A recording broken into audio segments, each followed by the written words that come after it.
Hello chocolate lovers. இன்னைக்கு சாக்லேட்டை விரும்பி சாப்பிடுற நம்மள பல பேருக்கு இந்த சாக்லேட் ஒரு காலத்துல கடவுளை வழிபடப்பட்டிருக்குன்னு சொன்னா உங்களால நம்ப முடியுதா? அது மட்டும் இல்லாம சுமார் 10 மில்லியன் ஆண்டுகளுக்கு முன்னாடி இருந்தே இந்த சாக்லேட்டோட வரலாறு தொடங்குதுன்னு சொன்னா உங்களுக்கு ஆச்சரியமா இருக்குதானே? இது மாதிரி பல சுவாரஸ்யமான தகவல்களை தான் இன்னைக்கு இந்த வீடியோல நாம பார்க்க போறோம். சோ மறக்காம ஃபுல் வீடியோவும் ஸ்கிப் பண்ணாம பாருங்க. அப்பதான் ஒரு தகவலும் உங்களுக்கு ரொம்ப ஆச்சரியத்தை கொடுக்கும் நான் நம்புறேன். வாங்க இப்போ நம்ம வீடியோக்குள்ள போலாம். Let's go.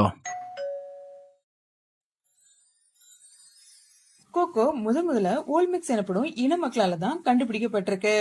அவங்க கோகோ பழத்தை எலிகள் பெருமளவு விரும்பி உண்ணுவதை பார்த்திருக்காங்க. அதை கண்காணிச்ச பிறகுதான் ஓல்மெக்ஸ் மக்கள் முதலா கோகோ உண்ணக்கூடியது அப்படிங்கறதே கண்டறிஞ்சதா வரலாற்று ஆசிரியர்களால நம்பப்படுது.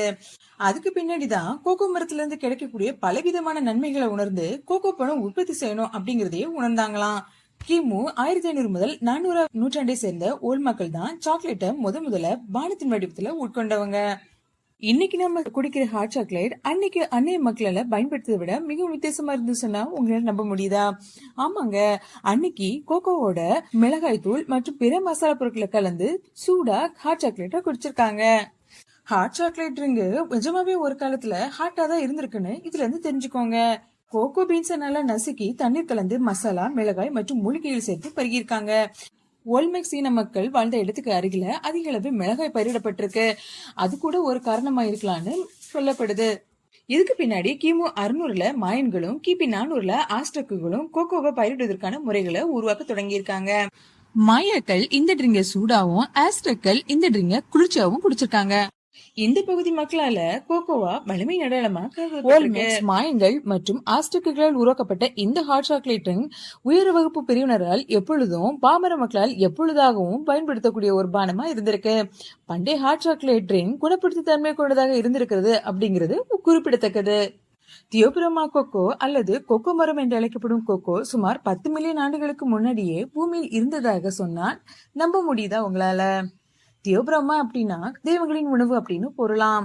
பண்டைய காலங்கள்ல ஆஸ்டக், மாயன் மற்றும் ஓல்மெக் இன மக்கள் கோகோவை கடவுளின் உணவு அப்படின்னு கருதியிருக்காங்க. அதாவது மாயா மற்றும் ஆஸ்டக் இன மக்கள் கோகோ தெய்வங்களால் மலையில் உருவாக்கப்பட்ட ஒன்றாக கருதியிருக்காங்க. இந்த மக்கள் ஏக்சுவா என்பவர் தான் கோகோ கடவுளாக வணங்கியிருக்காங்க. இந்த கோகோ கடவுளை கௌரவிக்கும் விதமா ஆண்டுதோறும் திருவிழாக்களும் கொண்டாடப்பட்டிருக்கு. இந்த பூஜையின் போது எதிரி நாட்டு போர் வீரனுடன் பூஜாரியால தயாரிக்கப்பட்ட கோகோ பானமும் கடவுளுக்கு படைக்கப்பட்டதற்கான பல வலுவான சான்றுகள் கிடைத்துள்ளதா வரலாற்று ஆசிரியர்கள் கூறப்படுது. மேலும் இவர்களின் பாரம்பரிய சடங்குகளிலும் நோயை குணப்படுத்தும் மருந்தாகவும் சமுதாயத்தின் முக்கிய நிகழ்வுகளிலும் கோகோவை பயன்படுத்தியிருக்காங்க.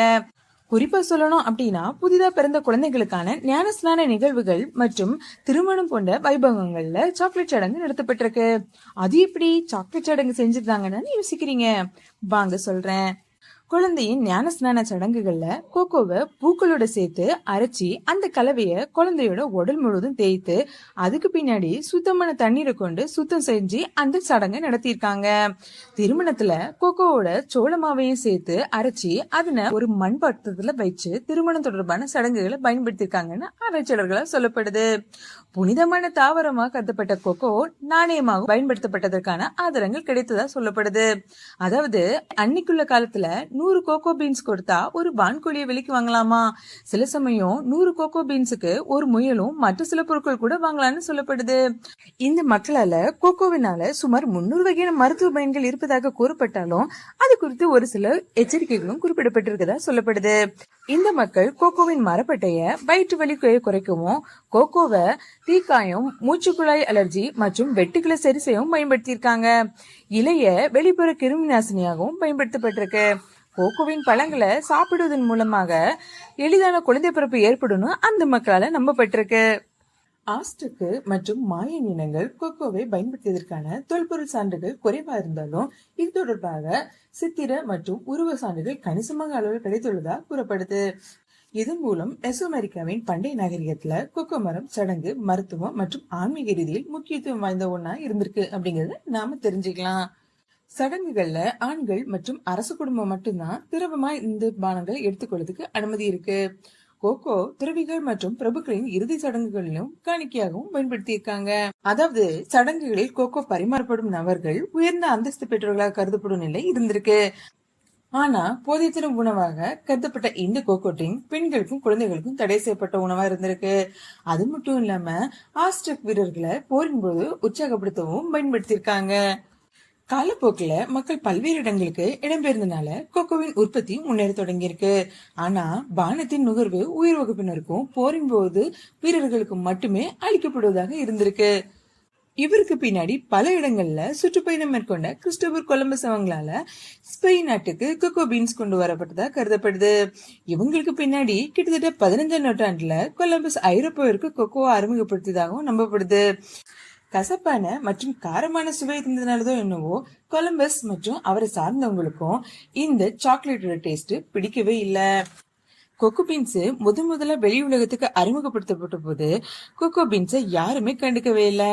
கிட்டத்தட்ட 20 வருஷத்துக்கு பின்னாடிதான் அதற்கான வரவேற்பு கிடைக்க தொடங்கியிருக்கு. கிட்டத்தட்ட 20 ஆண்டுகளுக்கு பின்னாடி ஸ்பானிய ஆய்வாளர் ஹெர்னாண்டோ கோர்டஸ் என்பவர் முதல்ல கொக்கோவின் மதிப்பு தெரிஞ்சுக்கிட்டு கொக்கோ பீன்ஸை வச்சு இவர் ஒரு பானத்தை உருவாக்கியிருக்காரு.